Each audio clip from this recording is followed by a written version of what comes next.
خالد چوشی صاحب ہیں. چوشی صاحب، جو ڈیولپمنٹ ہو رہے ہیں سیز فائر کا، کوئی زیادہ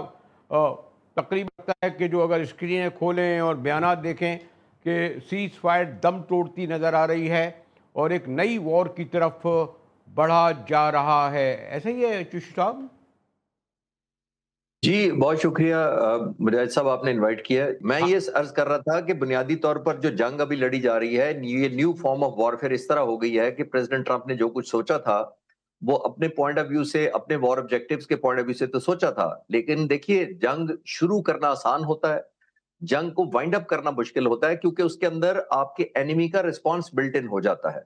تو یہ نہیں ہوتا کہ آپ یہ سوچیں کہ آپ اس طرح شروع کریں گے، آپ اپنی پلاننگ کریں گے اور آپ سوچیں کہ یہ میں کر گزروں گا اور اس کے بعد آپ سمجھیں گے کہ یہ وار آبجیکٹیو آپ کے ڈیپینڈنٹ ہو جاتے ہیں آپ کی اینیمی کی ریٹیلیشن پر، اس کی کیپیبلٹی پر، اور سم ٹائم جو ایران کے کیس میں ہوا ہے اس کے حوصلے پر بھی. تو آئی تھنک یہ مس ریڈ کیا گیا ہے. اب جو وار آبجیکٹیوز نہیں حاصل کر پا رہے اب پریزیڈنٹ ٹرمپ اس پوائنٹ آف ویو سے، جس طرح وہ سوچ رہے تھے کہ جیسے وہ رجیم چینج ہو جائے گی، فٹ آن گراؤنڈ ہو جائے گا، نیوکلیر انریچمنٹ کا پروگرام ختم ہو جائے گا، تو آئی تھنک ایک نیو ریئلزم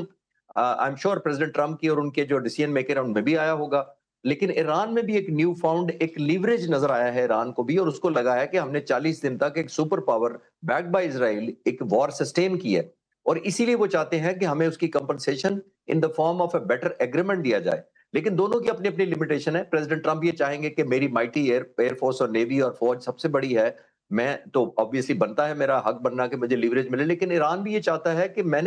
اس نے بھی اپنے لوگوں کو جواب دینا ہے جنہوں نے 40 دن تک ریزیلینس دکھائی ہے، ہیومن لاسز بھی اٹھائے ہیں. تو آئی تھنک ایک ایلیمنٹ آف لیوریج آپ کو جو ایران کو نظر ایئر مارشل صاحب، میں طارق صاحب کی طرف آؤں گا، کتنے امکانات، سوری ٹو سے ایک اسٹوڈنٹ کی حیثیت سے تو مجھے جس طرح جو بیانات لگ رہے ہیں ایک وار کی طرف بہرحال امریکہ بڑھتا نظر آ رہا ہے. اس کی ایک حد تک سبکی کا لفظ اچھا نہیں ہے، بغیر پارلیمان ہے، وہ یہ سمجھتا ہے کہ نہیں، اس کی جو سپر پاور، اس کی جو طاقت تھی اس کو دھچکا پہنچا ہے ایک، اور خاص طور پر ہرمز پر، اور شاید ہو سکتا ہے وہ جنگ آبنائے ہرمز پر ہو.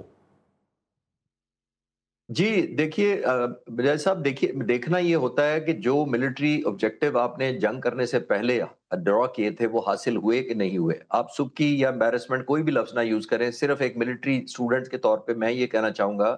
کہ جب آپ اوفینس لانچ کرتے ہیں آپ کے پاس بہت بڑے ایڈوانٹیج ہوتے ہیں، اوپر سے آپ سپر پاور ہوں، بیک اسرائیل کر رہا ہو آپ کو، تو اور زیادہ ایڈوانٹیجز ہوتے ہیں. نا ایڈوانٹیجز کون سے ہوتے ہیں؟ جو حملہ آور ہوتا ہے اس کے پاس انیشیٹو ہوتا ہے، اس کے پاس ٹائمنگ اپنی مرضی کے ہوتے ہیں کہ کب وہ کرے گا، اس کے پاس دن اور رات کا چوائس ہوتا ہے، اس کے پاس چوائس آف ویپنز ہوتے ہیں کہ کتنے جہاز بھیجنے ہیں، ایئر کرافٹ کیریئر سے بھیجنے ہیں، کسی ایئر بیس سے بھیجنے ہیں، مڈل ایسٹ سے جہاز ٹیک آف کریں گے. پھر اس کے پاس کنسنٹریشن آف ٹارگٹ ہوتا ہے کہ کون سا ٹارگٹ سلیکٹ کون سا کرے گا. تو یہ اتنے ایڈوانٹیجز جب آپ ہوتے ہیں، اور آن ٹاپ آف دیٹ شاک اور سرپرائز ایفیکٹ بھی جو وکٹم ملک ہوتا ہے اس کے لیے آپ کریٹ کرنے کی پوزیشن میں ہوتے ہیں، تو پھر آپ کا obligatory ہوتا ہے کہ آپ نے ایک ایلیمنٹ آف وار ٹرافی، چاہے وہ میئربل ہو یا میئربل نہ ہو، وہ لوگوں کو اور دنیا کو اور اپنی ملٹری کے لیے حاصل کرنی ہوتی ہے، تاکہ ایک morale بوسٹنگ ہو سکے کہ انہوں نے جس ڈیسیژن کے لیے اس فوج کو بھیجا تھا وہ واپس ایک کامیاب لوٹی ہے، اور وہ ایک بلٹ ان ایڈوانٹیج ملک کی ویلیو ایڈ کر کے آئی ہے. میں کوئکلی پاکستان اور انڈیا کی مثال دے دیتا ہوں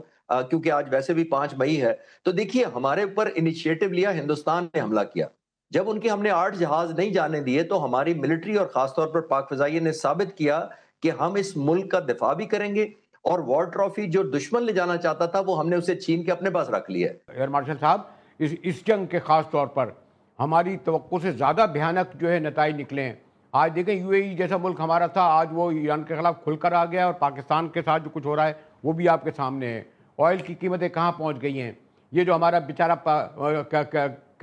پاکستان والا جو بیچارہ لوئر مڈل کلاس تھا اس پر اور آپ نے بوجھ ڈال دیا، 150 روپے پیٹرول کا، گیس کا. مہنگائی ایک ہفتے میں ڈبل ہوئی ہے. باقی عالمی معیشت چھوڑی، ہم تو پورسٹ کنٹری اور تھے، ہم پر تو ڈال دیا. لوگوں کو اس سے کوئی دلچسپی نہیں ہے کہ ایران عراق ایران جیتے یا یہ جاری رہے. وہ تو یہ دیکھ رہے ہیں کہ ہماری پہلے سے تباہ شدہ معیشت تباہ ہو رہی ہے، یو اے ای میں تباہ آئی تو ہم پر آئے گی. بہت ہی اسپیسیفک میں آپ کو چاہوں گا کنکلوڈ کریں ایئر مارشل. جی مجاہد صاحب دیکھیے